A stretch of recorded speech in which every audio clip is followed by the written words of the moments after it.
Good afternoon, I'm Michelle Arthur, and this is the CBC News Break. With Grand Kadooment just around the corner, it appears there is no end to the ongoing go-slow action by customs employees. The Unity Workers Union, one of the unions representing workers, says the action by its members will continue. General Secretary Caswell Franklin insists the protest action is not about the department being brought into the Barbados Revenue Authority. He wants government to move to address several matters of concern, including appointments. Customs officers have been on a go-slow for the past 2 weeks, protesting the distribution of option forms by the BRA for customs officers to join that organization. The officers are adamant a number of issues associated with joining the BRA have to be negotiated with the union before the forms can be signed. Following a flurry of calls, a team from the Transport Authority was on hand at the River Van Stand this morning to see firsthand the flow of traffic following the temporary rerouting of PSVs from that city terminal. The move came due to work on Nursery Drive Road that is expected to last 3 weeks. A traffic calming device called a sleeping police is being installed. That's designed to slow traffic in the area. It comes in the wake of an accident that left several people, including school children, injured. All public service vehicles originated from the river terminal will now enter the terminal by turning left at St. Michael's Row at the L.E. Smith Funeral Home. They will exit at Hardwood Alley. Board member Junior Jordan says police are on board to ensure a smooth flow of traffic. He called for cooperation from everyone, including commuters.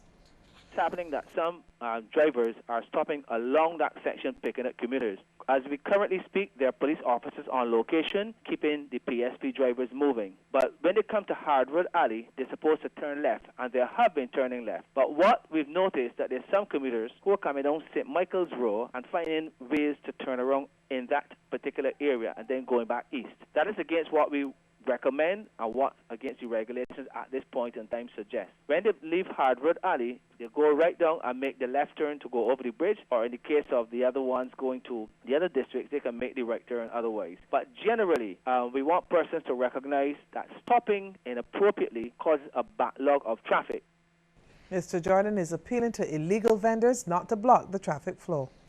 The police have kept the area leading onto Hardwood Alley relatively clear at this time.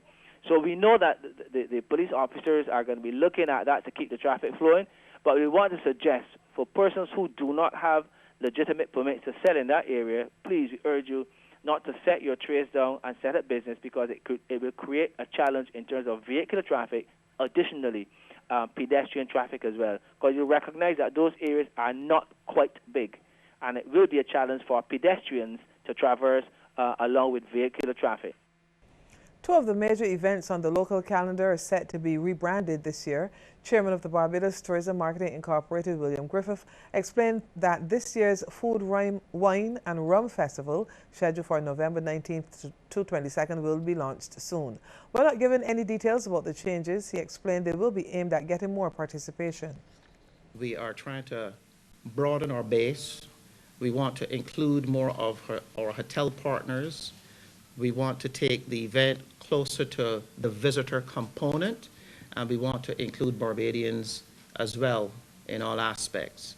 The plan is that we will launch the new Food and Wine Festival within the month of August, and I think everyone will be pleased with some of the new events and the new balance that we've put into the program.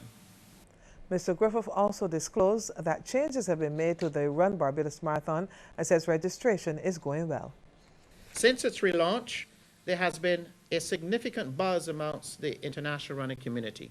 As a matter of fact, shortly after the registration was opened this past week, 2 weeks earlier than planned, a number of runners from the UK, Canada, and Barbados have signed up for the marathon.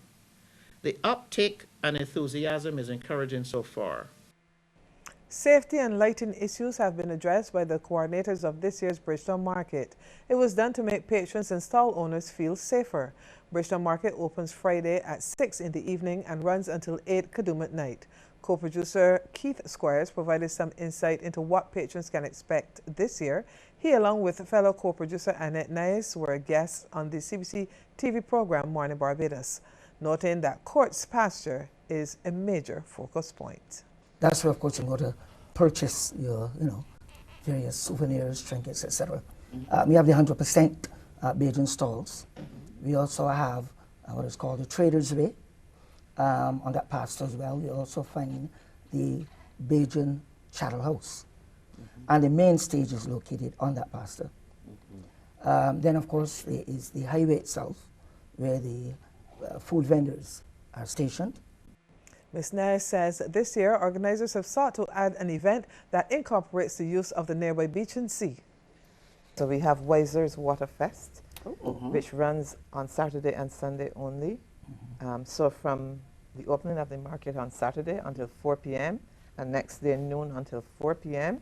You can participate in an array of activities: kayaking, snorkeling, safari, paddle boarding, boogie boarding, glass bottom boat rides, horseback riding, workshops for children on the turtles and the lionfish.